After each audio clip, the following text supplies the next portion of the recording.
It's a pleasure to be here, and I'm delighted to welcome to the stage my fellow panelists. So we have Doug Lynch, CEO of Market Well Nutrition. Doug is also a board member of the Organic and Natural Health Association in the US. Elizabeth Thundo, Vice President of Food and Nutrition at Klein and Company, a market research company specialized in food, supplements, and functional foods, among other areas. And Dr. Niels Thonessen, medical doctor and researcher, and Niels is known for his expertise in regenerative medicine and plant-derived substances such as exosomes. So, as noted, this session will focus on the functional food and beverages, what's next for the category as it continues to grow and evolve, and it is a booming category at the minute, so there's a lot to discuss. And I'd like to start off by looking at some of the big developments in the space, some of the big movements. In recent years, we've seen, just looking at the prebiotic soda category, subcategory alone, we've seen launches. Coca-Cola has launched Simply Pop. PepsiCo has launched Pepsi Prebiotic Soda. I mean, what do these big food developments say about the functional food and drink category in general? Elizabeth, would you like to kick us off by sharing some thoughts there? Yeah, sure, Neve. Thanks. Thanks ever so much for having me on the panel today. I think, I mean, obviously we've seen a huge expansion of the category in general, a lot of smaller brands initially, but as you say, we're now seeing the big food companies sort of acquire some of those brands or make entry into that market. And for me, I think what it really says about the category is that it's gone from kind of niche to mainstream, right? We're really mainstreaming the functional food and beverage category now. You can't get away from that if you're walking into your supermarket, your Whole Foods store, your pet garage, when you're filling up your car. There's functional beverages everywhere now, which is great, I think, for the category, but it does bring some challenges as well. You know, as that category scales, it in terms of sort of, yes, scalability of the ingredients, reliability of supply of those ingredients, it changes, I think, the challenges faced by ingredient manufacturers as that category is scaling. Mm-hmm. I would also like to say that probiotics made their way into foods. You have the prebiotics, and postbiotics are most definitely on the way, particularly if they're a heat-treated strain. Because you can put them in baked goods and you watch how carbohydrates, which and breads will start to incorporate postbiotics so that they can say something positive about their bread and not just that they're empty carbohydrates. Watch it, it's coming. Yeah, there's a lot of health attributes that can be added to a lot of different food and drink products. That's kind of the beauty of it. Niels, I wonder, could you share a little bit about what kind of important health outcomes consumers are looking to achieve from functional products? Yes, happy to do. So first of all, thank you for having me. So looking back at my medical career, looking back, let's say 20, 25 years, talking to thousands of clients, thousands of patients, like 2 decades, let's say 2 decades ago, no one was interested in doing more than eating the tablet, listen to what the doctor has to say, and that was pretty much it. But now, since the last recent years, also mainly triggered, like tremendously triggered by COVID time, people want to know more. They want to know what can I do with my life, with my nutrition. Doctor, please tell me, sleep, hygiene, and so on. So self-awareness has dramatically increased. And it's not only about supplementation of deficiencies anymore, it's about proactive health management. And that's what the consumer is up to. And I'm very happy as a doctor that people out there want to take over their own responsibilities for their own lives. And we are of help for them, definitely. Mm-hmm. And the title of this session is Future-Proofing Innovation. How can brands identify what is a longer-term trend versus a short-term fad, and become, in the process, a future-proofed brand with longevity? I think that's a question that's sort of, brands, a lot of brands we work with are really conscious about that question. As you say, they want to know that this topic has longevity. And I mean, I've had the pleasure to work with many of the companies in the collagen space for like over 10 years now. And initially, that was always their question, their worry as they were thinking of scaling up. How can we make sure of that? So as part of our research and what we do, we really look at kind of 2 indicators to help support that longevity. I mean, there's lots of things you could consider, but I think simplifying it down, you have got that noise, that kind of novelty factor, that consumer pull. But in order to make sure it's going beyond a fad, you need to have some sort of systemic drivers there as well. So, I mean, for example, collagen, it fits so well with certain sort of mega trends around that proactive wellness, about sort of the multiple different benefits that it supports with, and the aging population. Or you need some sort of pull, maybe there's kind of a regulatory, that sort of underpinning regulations are pushing things in that direction. Or, I mean, we see some categories which are really even more driven from a retailer perspective. You've got a retailer pull as well. So you need both that kind of consumer excitement, but also some sort of systemic reason that's giving it that pull, that's what really gives, I think, a trend longevity, beyond just the sort of consumer hype and the sort of TikTok and the social media sort of influencer sphere as well. I would also say the pharmaceutical company could be a major driver, which ultimately shows up in the supplement industry or the functional food. As you see, the GLP-1, I mean, that's like case in point. Those are not new products. They go back 10 years, but now you see them popping up all over here. You certainly want to make sure, though, that you have a supply chain for these natural products, because in those categories like GLP-1, where sales went up 600, 700% on some of the raw materials that I've watched, you better make sure there's a lot of citrus products out there to be able to handle that kind of demand. So those questions with the major food companies, they have to make sure the supply chain is strong. Mm-hmm. Yeah, to obviously meet long-term demand, make sure that is robust. So you've touched a little bit on ingredients already. And Niels, I wonder if you could share some of your knowledge about plant-derived exosomes. So what are they? And are they interesting for functional products as ingredients? Okay, great question. I could talk about ages when it comes to exosomes. So first of all, I think almost no one has heard about exosomes, specifically the plant-derived exosomes. They were neglected by science, at least since they were aware that there is some exosomes circulating in the human body for many, many years, thinking, okay, this is a kind of trash wrap up here.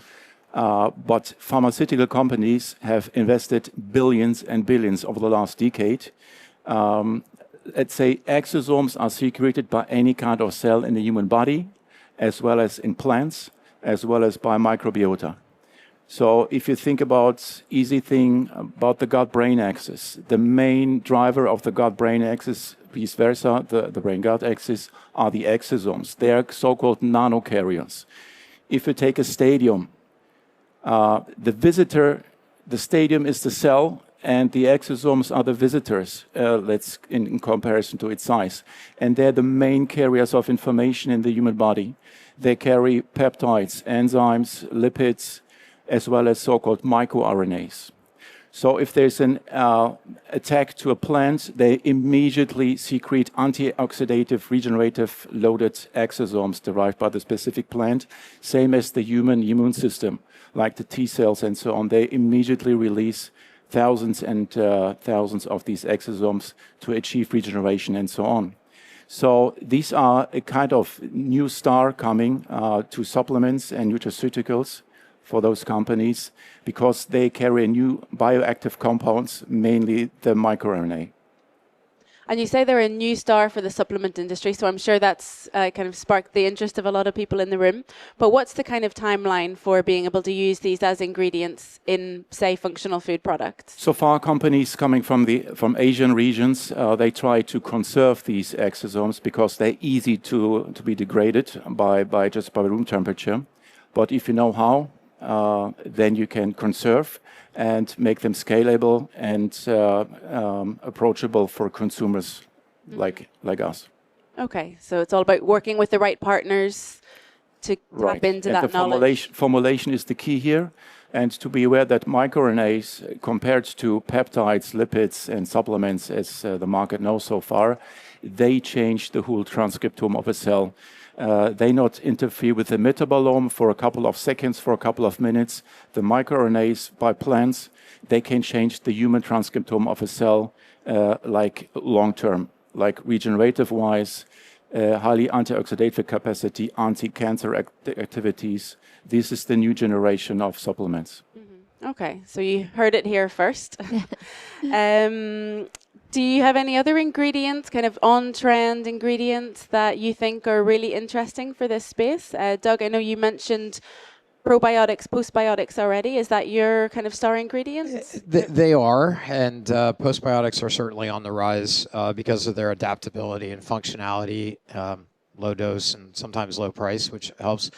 But I think, look, sometimes these new ingredients are from old ingredients and new science that supports. And for example, Ayurvedic type botanicals. I mean, that category is growing for a good reason. I mean, our ancient forefathers and foremothers, they knew what they were doing, and ultimately we can use now modern science to actually prove that these things work. But the challenge that you have to measure, and again with future proofing, if you're an ingredient company, you have to have intellectual property on the products that you do these research for. Otherwise, all you're doing is educating your competitor. You're creating the need for that particular active ingredient, and then your competitor slams it home. So that area of making sure that if you're going into a new area for an old botanical, that you'll actually be able to protect it, composition of matter patents, synergy patents. A lot of people will tell you cannot patent natural products. They are absolutely wrong. Okay, and is that a barrier to smaller brands entering this space? The money, the resources, the financial burden that's required to investing in that research and the intellectual property, securing that? Absolutely. Absolutely, it's a barrier. I know personally how much it costs to file these patents, but where the real cost is to defend them. And ultimately, you will get challenged. It's only a matter of time. But again, if I were as an investor, if I don't have a strong moat around that technology or around that ingredient, I'm not going to put my money into it. And so making sure that you navigate those shores is critical when you're doing this. So generally speaking, smaller company startups can do one ingredient at a time, but they can be big. Okay. And so, Elizabeth, we got a little bit sidetracked into intellectual property there, but do you have an ingredient that you're keeping your eye on at the minute for the functional food and drink space? Yeah, I mean, I think it's really interesting what Doug was just saying about this repurposing of old ingredients, and just going around the show today and in the new product innovation zone. There was so much like omega-3s, but obviously we've moved past omega-3s for heart health, and omega-3 is all about cognitive health. So like you say, there's this evolution of ingredients, right? Not necessarily finding out new ingredients, but new benefits, or not even finding the benefits, but proving the science is catching up with some of those benefits for existing ingredients. And I think that's the really important credibility piece, and feeds into the IP piece that Doug was talking about as well. Apart from that, I mean, linked, I guess, to in the biotic space. I mean, we all know where protein is, but of course, you can't really look at functional food and beverages without now thinking about fibers, and that might be from a prebiotics perspective, like a satiety and a gut health angle. And just filling that fiber gap that, pretty much every country in the world has quite a significant fiber gap. So yeah, I think fiber is definitely it's already booming, and will definitely be big over the next few years. Okay, nice. So I'd like to talk a little bit more about something you've all touched upon now, like the science, substantiating the science. Niels, what role do you see AI playing in furthering ingredient innovations and the science behind them? Huge. And this is underestimated, using that kind of term. So looking at university medicine, AI generation of next-gen data banks, that's standard already.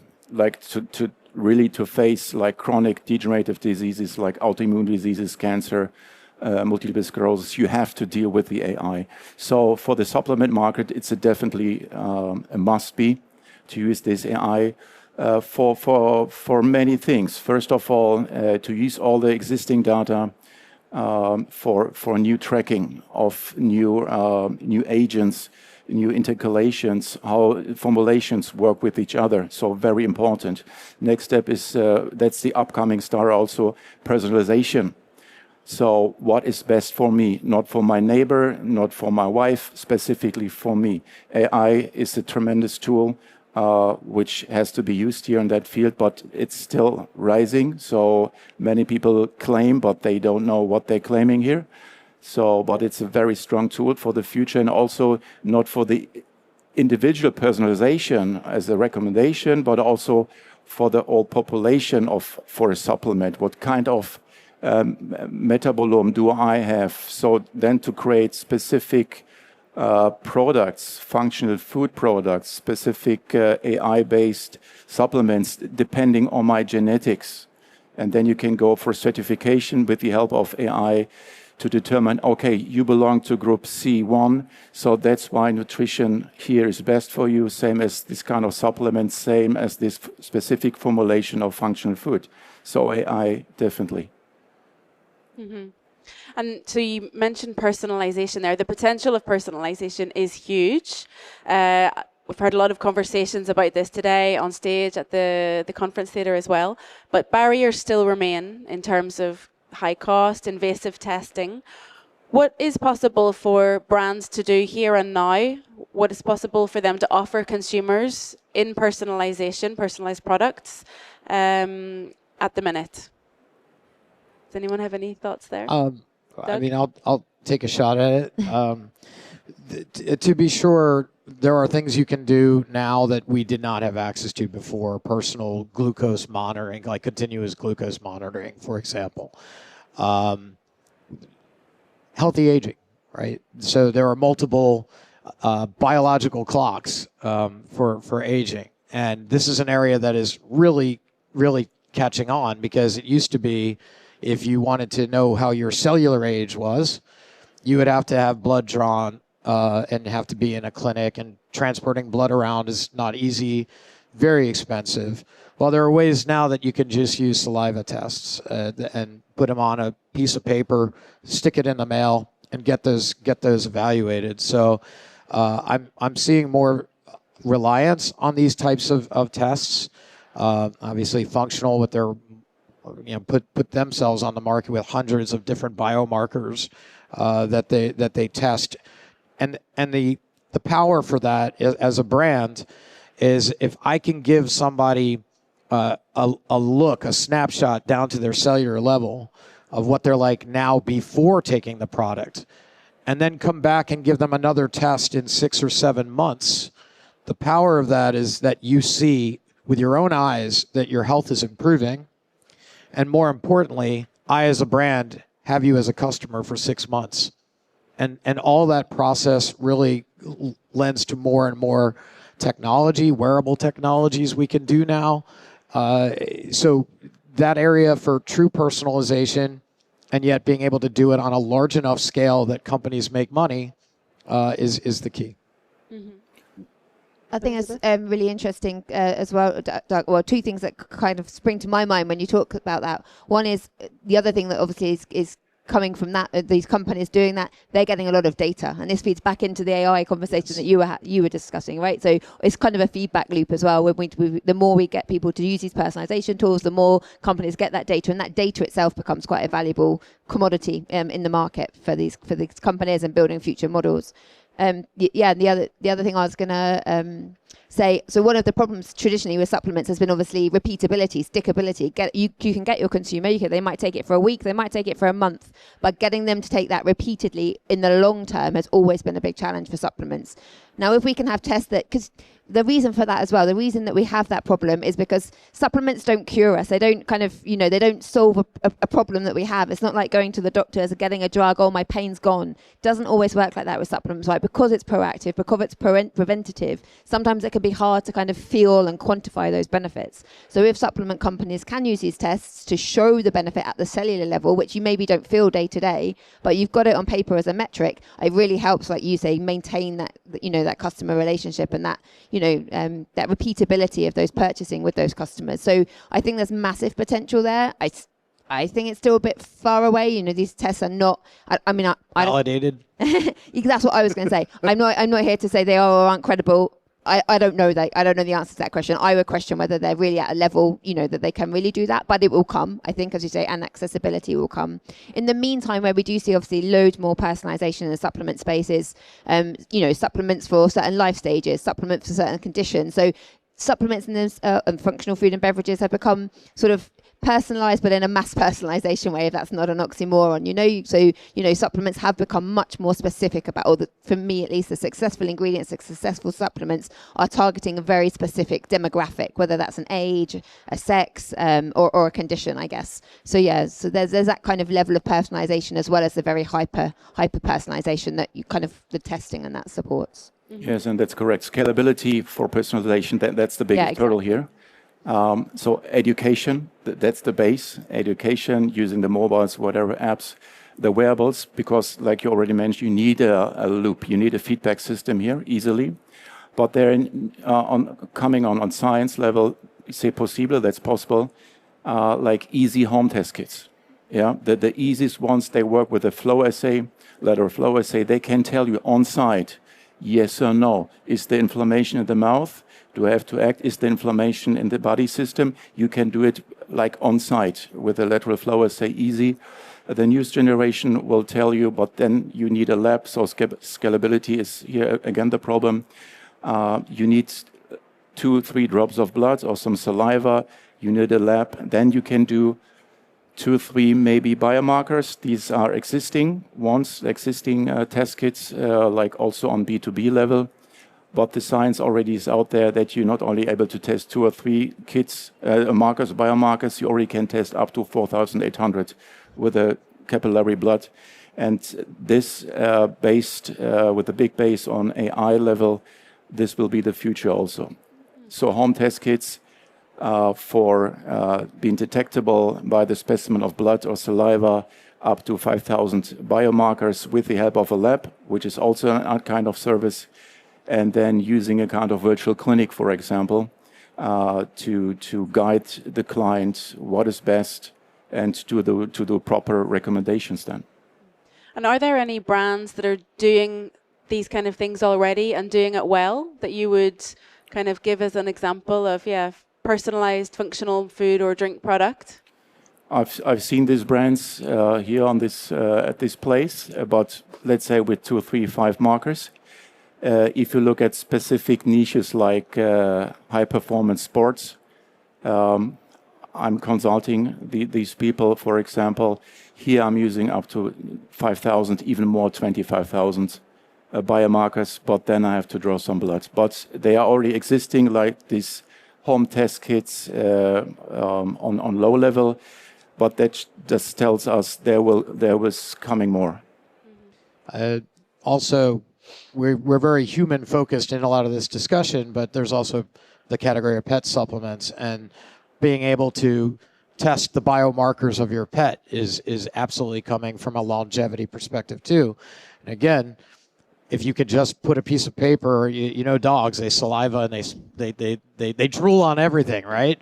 So if there's a way that we can actually test how not only the breed of your dog to guarantee the genetic code of the breed, you can also tell a lot about the lifespan of the animals too. So yeah, there are brands that are actually incorporating this kind of strategy to get people in a subscription model. But I guess functional is the one that comes to mind, which says we're going to give you 365, I think, biomarkers, one for every day of the year, and really like $300-400 of testing there. So that's still kind of niche. I mean, but and high end. It's high end. $400. It's high end. Make that investment. You need to be very engaged, very motivated, very educated as well, I think. Yeah. The early adopters will flock to that kind of thing. But as more people go through these tests, those prices are going to come down. Yeah. Correct. It takes the guesswork though out of taking supplements, doesn't it? And especially like you say, when you talk about your pets, you think about you're even more guessing, how your pet's feeling, what its what its deficiencies are. You can't feel that. They maybe you see their behaviour or they're limping or something. You go for something for their joints or their skin, but it's really taking that guesswork out of things. And when I agree with you, £400 is a premium. It's a high price point. But when you look at what people are investing in supplements on a monthly basis. Is it such a high price point? These are the customers that will be using those tests. They're already investing, significant amounts probably on a monthly basis for their supplements. So really, for me, it's taking that guesswork out of that investment that they're making on the supplements. They're really getting the return on investment of that money that they spend on supplements. So I think, brands that can really convey that message with these kits or with the supplements, and ideally, of course, partnerships are so important here, right? Between Very the brand, that's what I think will make this work. Yes. Ultimately, it's that kind of ecosystem approach to the problem. Mm-hmm. And if you look at genomic screening, Watson and Crick, Nobel Prize, one-pager. Watson was one of the first in the whole genome project in the beginning of the 2000s who was screened, like the whole genome, and it cost more than $1 million. At the moment, $750 for a whole genome. By technology evolving, becomes more sensitive to people, and it becomes more affordable. I'd like to look a little bit now at the formats that we can see in the functional food and drink space. Because obviously supplements, as you mentioned, some people might see that as an additional thing they take as on top of their kind of daily diet, daily food and drink. But the beauty of functional foods is that they can just integrate it into their daily routine. What are some of the interesting product formats that you have seen that you think kind of make that adoption easier? I'll take a shot at that. Obviously gummies are everywhere, so they came out of nowhere and they are a thing, right? But they have some drawbacks because you better have a very small dose going into them. You better make sure that it plays well in the matrix. So it's not ideal. I've seen now some really interesting fast melt strips. Again, not particularly new. But what is new is that they're able to actually get a much higher dose to like over a gram. Some of these bioactives, some of these botanicals particularly work, but you have to take a lot of them for them to actually do a measurable difference in your day. So I've seen some things like that. Bone broth is very big in the United States. I don't know how popular it is here. I saw a delivery system just about a week ago.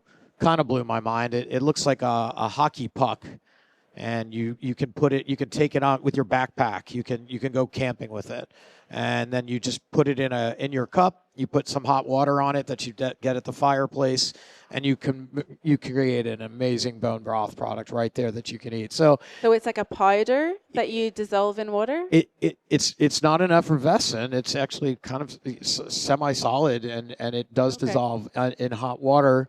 Again, convenience is so important. I like stick packs. I do.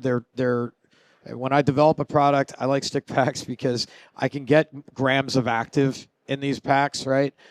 But it doesn't weigh like I'm shipping 30 cans of an energy drink when I ship it, because that's the cost that startups have to deal with when they're having these things sent direct to consumer. So you want some form factors that actually are light, can absolutely have a full enough dose to have an effect, and I see a number of those on the horizon right now. Nice. Elizabeth Niels, do you have any interesting formats that you've seen or perhaps tried? I think thinking more on the functional food and beverage side of things, I guess. So just to kind of be distinct, I agree with everything Doug said, but thinking about some other ones as well. I mean, beverages is the very obvious one. It's obviously the one that's grown very big. But I think there, like with gummies, I mean, it fits into our lifestyle. It's so easy to have a drink, as long as they taste nice. I mean, there's some terrible beverages out there. I won't name names. But there, I think for me, is stability, obviously, of the ingredient and efficacious dose is so important. And this is something sometimes I feel is missing in the functional food and beverage space in general. So that's something I think we really need to be careful of, because it comes back to that credibility piece. So I mean, beverages. as a whole. I think another category that's really interesting within the functional space will be indulgence. Because, and I'm gonna bring the GLP-1 thing back in here. You know, as people are wanting every calorie they eat to work hard for them. If you're eating less calories, you've got less appetite.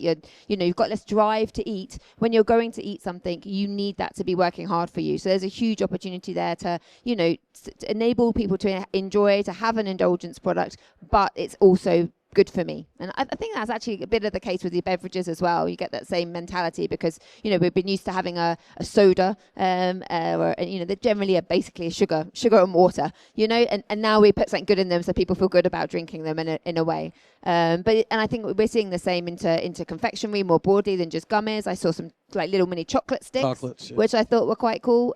This was not even a bar. It was almost like a stick pack, but like as a chocolate. So it's really like I don't know, like the size of like a little Kinder, Okay.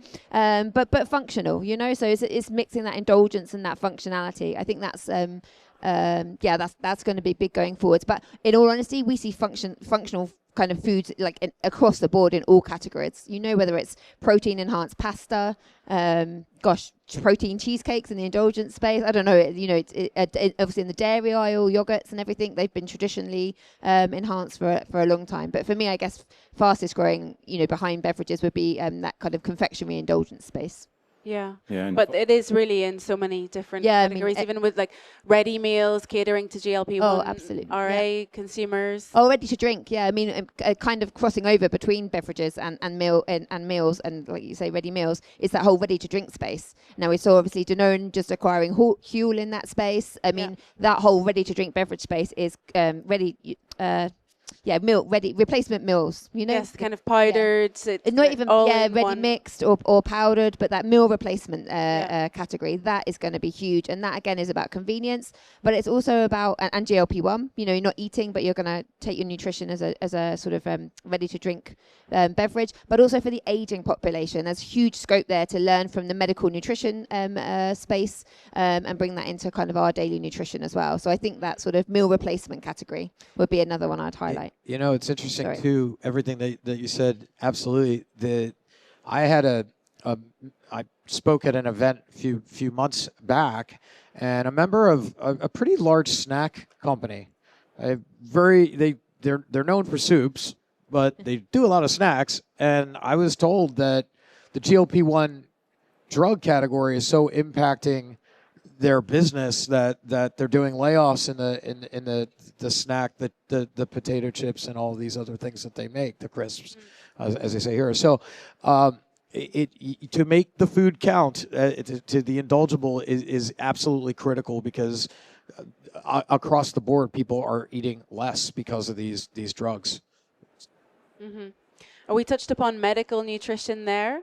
Niels, how important do you see that as kind of source of inspiration for the functional food space? Yes, very important, because what I see here also going around the place is that marketing overstates the science sometimes. I'm careful now, sometimes by far, on one hand. But what I see on the other hand, mostly on B2B level, like services here, for microbiome testing, ex vivo, genomic testings, they're rising very fast. So positively speaking, I see a kind of blurring effect between the food industry and the pharmaceutical need. Like we need quality, in-depth science, yes, before going out claiming something here. Also for long existence of a company, for the sake of the companies. The in-depth science is very, very important also for the functional food. Yeah, I develop sometimes medical foods or food for specific medical purposes here, I believe it is in Europe. And the idea is that if on those you can actually claim a disease, right? So you build awareness that this particular probiotic or postbiotic actually has an impact on an age-related disease at a certain higher dose. Then at the lower dose, you go in as a dietary supplement ingredient. And this way you can have your cake and eat it at the same time because you're able to make disease management claims if it's a medical product and you've done the substantiation. Of course, this requires you to prove that it works, right? So we're moving into the topic of claims, and I think it would be interesting to say a few words about the prebiotic soda brand Poppy. So I imagine people will have heard that they recently had to pay nearly $9 million in a class action lawsuit because they claimed that the inulin in the product would give a certain gut health benefit, and well, the judge ruled otherwise. It didn't have enough inulin to confer that benefit. I mean, $9 million is a lot. It can be even more with class action litigation. What mistake was made here, and what lessons do functional food supplement brands need to learn? Yeah, that's what I just stated. Some of the specifically these big food companies, they know how to market, and they put most of their investments back to the marketing instead of really looking into depth of the science and to claim strong here. And otherwise, you're losing trust in consumers immediately. I would say that, yeah, trust is key. It's very hard to build it, and it's very easy to lose it. You can lose it very fast. But I deal with this class action situation quite a bit, and in the United States particularly, it's very easy in certain states to file a lawsuit against a company, and you need very little evidence in order to do it. It might shock you that if you look at from 2020 till now, there were in the dietary supplement category 300 or so class action lawsuits. 70% of those are about a claim being a claim, not enough nutrient content to make a claim, just like you had mentioned. If you open that up to functional food and beverages, it's over 1,000. So this is a very serious area that the industry must protect itself. The science, you cannot cheat, you cannot skip the work. In order to make the claim, you have to have the science behind it, and you need to be protected because you might have a very bad day in a court case if not. Okay. We're obviously in Europe where the health claim situation is very different. It's much more restrictive in terms of what brands can and can't say. EFSA does the science, and then the European Commission decides what can be claimed. So I suppose a source of frustration for a lot of people here might be that they want to talk about the health benefits that their products bring, but they can't. Yeah. Do you have any ideas, suggestions, obviously while remaining compliant and adhering to the law? How can brands make their products appeal to consumers who are looking for a specific health benefit whenever they buy something? It is without doubt, very challenging here in Europe. But equally, it also is challenging for a reason as well, right? It is to protect the consumers, and it is to protect against some of these class action lawsuits. So it does go both ways. But I do think it does hamper innovation here in Europe, and it does make things difficult for the brands. I think it comes down to, you mentioned it, Niels, earlier, like education as well. They've got to educate consumers outside of the product marketing and the product packaging, so it's important to try and get the message out. It's not easy, but to try and get that message to consumers more broadly than just unpack messaging. It's really not an easy thing for them to do. How does trust or claims possible in Europe if it's not enumerated in those big lists? In-house science, okay to do, but not legal. That's for a claim. There are numerous of labs outside there, certified labs, with specific models. If you want to claim, for example, something about gut microbiota health, they have specific in vitro models, 3D models ready, where you can test your compounds versus placebo, for example. Whatever is the result, you're able to claim and integrate it into your marketing system without a problem. Same for brain diseases, inflammatory brain disease. There are these models out there in certified labs, obviously. And then you're able to go out beside whatever other can say, specifically individual about your product.